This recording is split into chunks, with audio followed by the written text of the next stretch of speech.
సడేమియా అన్న చందంగా ఉంది వైసీపీతో అంటకాగిన కొందరు ప్రభుత్వ అధికారుల తీరు.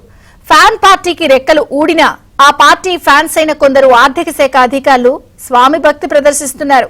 తమ జీతాల బిల్లులతో పాటు వైసీపీ కరపత్రమైన సాక్షి పేపర్ బిల్లును సిఎఫ్ఎంఎస్ కు అప్లోడ్ చేశారు. ఈ విషయాన్ని పసిగట్టిన ఏబిఎన్ ఛానల్ కథనాన్ని ప్రసారం చేయడంతో కేబినెట్ లో ఈ అంశం ప్రస్తావనకు వచ్చింది. వెంటనే బిల్లుల మంజూరును నిలిపివేయాలని ఆదేశాలు జారీ అయ్యాయి. ఏపీలో అధికారం మనదే కదా అని అప్పనంగా ప్రభుత్వ సొమ్మును వాడేసుకున్న వైసీపీకి గట్టి షాకే తగిలింది. గ్రామ పంచాయతీలు, లైబ్రరీలు, ప్రభుత్వ కార్యాలయాలు, చివరకు సొసైటీలకు కూడా సొంత పత్రికను పంపిణీ చేయాలని గ్రామ, వార్డు, సచివాలయాల సిబ్బంది, వాలంటీర్లను ఆదేశించారు. వీటన్నిటికీ ప్రభుత్వమే బిల్లులు చెల్లించేలా రూల్ కూడా పెట్టారు. ముఖ్యంగా గ్రామ, వార్డు సచివాలయ సిబ్బంది, వాలంటీర్లకు వారి జీతంతో పాటు 200 రూపాయల పేపర్ బిల్లును కూడా ప్రతి నెల ఇస్తూ వచ్చింది వైసీపీ ప్రభుత్వం. దీంతో ప్రభుత్వ డబ్బు వాలంటీర్ల వద్దకు వెళ్లి తిరిగి సాక్షి ఖాతాలోకి జమ అయ్యేలా పక్కా ప్లాన్ చేశారు. వందల కోట్ల రూపాయల ప్రభుత్వ ధనాన్ని సొంత సంస్థలకు ఉద్యోగుల ద్వారా మళ్లించిన వైనంపై గతంలో పెను దుమారమే రేగింది.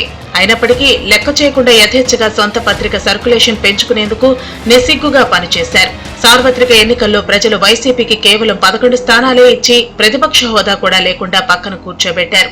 అయితే 5 ఏళ్ల పాటు వైసీపీతో అంటకాగడమే కాకుండా అధికార పార్టీ నేతలు మాటల్ని తూచా తప్పకుండా పాటించిన ఆర్థిక శాఖలోని కొంతమంది అధికారులు ఇంకా స్వామి భక్తిని చాటుతున్నారు. 4వ తేదీన ఎన్నికల ఫలితాలు వెలువడతాయని తెలిసిన జూన్ నెలలో వాలంటీర్ల జీతాలతో పాటు సాక్షి పేపర్ బిల్లును 200 రూపాయలు కలిపి 5,200 రూపాయలను ఆర్థిక శాఖ కేటాయించి సిఎఫ్ఎంఎస్ లో అప్లోడ్ చేసింది. ఈ విషయాన్ని పసిగట్టిన కొంతమంది ఉద్యోగులు ఏబిఎన్ కు సమాచారం అందించారు. ఈ అంశంపై ఏబిఎన్, ఆంధ్రజ్యోతి వరుస కథనాలు ప్రసారం చేసింది. దీంతో రాష్ట్ర ప్రభుత్వం వెంటనే స్పందించింది. కేబినెట్ సమావేశంలోనూ ఈ అంశాన్ని మంత్రులు ప్రత్యేకంగా ప్రస్తావించారు. ప్రభుత్వం మారినప్పటికీ సాక్షి పేపర్ బిల్లును ఎలా ఇస్తారని కొందరు మంత్రులు నిలదీశారు. దీంతో ఆర్థిక శాఖ అధికారుల్లో టెన్షన్ మొదలైంది. వెంటనే సాక్షి పేపర్ బిల్లును నిలిపివేస్తున్నట్లు ఉత్తర్వులు జారీ చేశారు. ఎట్టి పరిస్థితుల్లో చెల్లించవద్దని ట్రెజరీలకు ఆదేశాలు జారీ చేశారు. ట్రెజరీ డైరెక్టర్ ఈ మేరకు ఆదేశాలు ఇవ్వడంతో బిల్లు చెల్లింపులు నిలిపివేశారు.